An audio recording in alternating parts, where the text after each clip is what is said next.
大家晚上好。咁啊，聽日禮拜日啦，跑馬啦嚇。咁我講翻上次啦。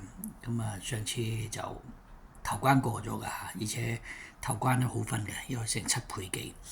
咁啊，尾關咧可惜咧就跑第3啊，咁啊冇計啊。如果佢跑第2咧，我睇過咧，跑第2嗰個咧都派成百幾蚊嘅安慰獎。咁啊，估計如果就算我揀嗰隻比較熱啲啦，咁我諗都有安慰獎都有80-90嘅，可惜啦。最好係佢跑第1啦，不過跑馬呢樣嘢冇得講啊，即係呢啲係馬後炮。咁但係咧都有朋友啦，就直接就買位置㗎嚇。嗱，呢位朋友咧，佢就直頭將年幸運就買咗1000蚊 place 啊。咁因為有一點啦，咁變咗就贏500蚊啊。不過咧就點講咧嚇，最緊要有錢收嚇，贏多少都唔緊要嚇。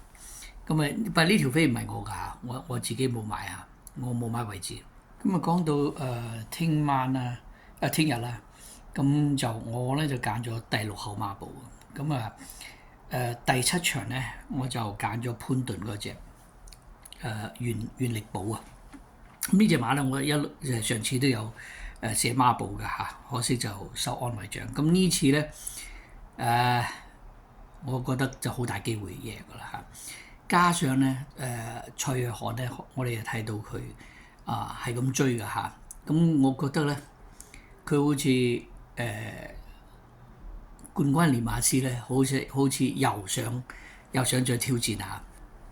咁睇落咧有啲似啊，咁係咁追上嚟，咁我覺得呢隻馬咧，嗱佢蔡約翰咧有2隻，我諗佢聽日應該有2隻到3隻有機會贏啊。我最低估計係2隻啦。咁呢隻咧其中一隻啦，咁所以咧我就揾佢射上去啦。咁射上去咧比較難啲嘅就係點解咧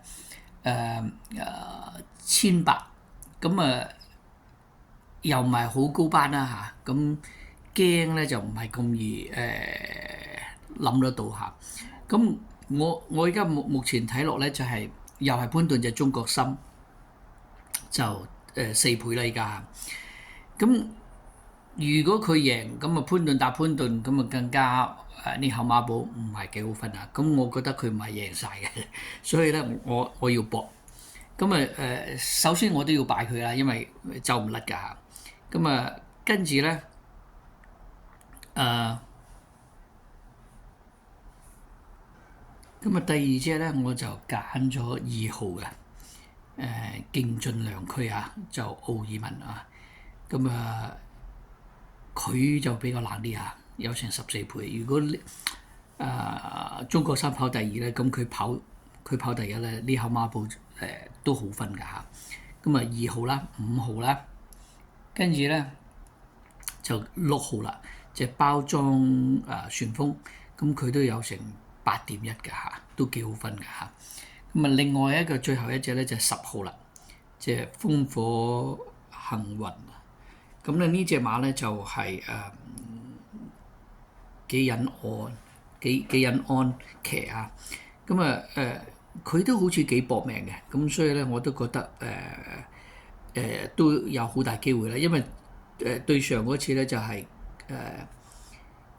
金城鋼騎啊，咁佢咧上次咧就係輸都好近嘅，輸個頸位嘅啫嚇。咁佢換騎師，我覺得唔知啦，因為金城鋼仲有隻馬㗎嚇。咁嗰隻咧就係金區永勝啦。咁咧都有機嘅，不過就點講咧？我因為佢就可能揀咗呢隻啦嚇，咁唔夠膽講啦嚇。咁但係咧2隻揀起嚟咧，我就揀騎師就唔揀金城鋼。咁大家如果覺得佢中意佢嘅，其實都可以預埋一張飛嘅嚇，因為都有成16倍。咁但係就50蚊喎。咁會貴啲嚇，咁變咗咧要睇啦，咁真係爆到出嚟先得㗎嚇。咁如果佢跑第2、第3，咁就冇嘢講啦嚇。咁咧就我再重複啦，就係、第六口嘅第六口嘅2號、5號、6號、10號，尾關就係6號。咁至於你話6號會唔會射落去下邊啦？又係嗰句啦，因為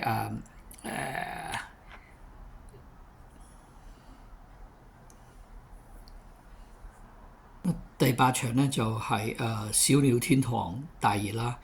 咁我都覺得 OK 嘅，就算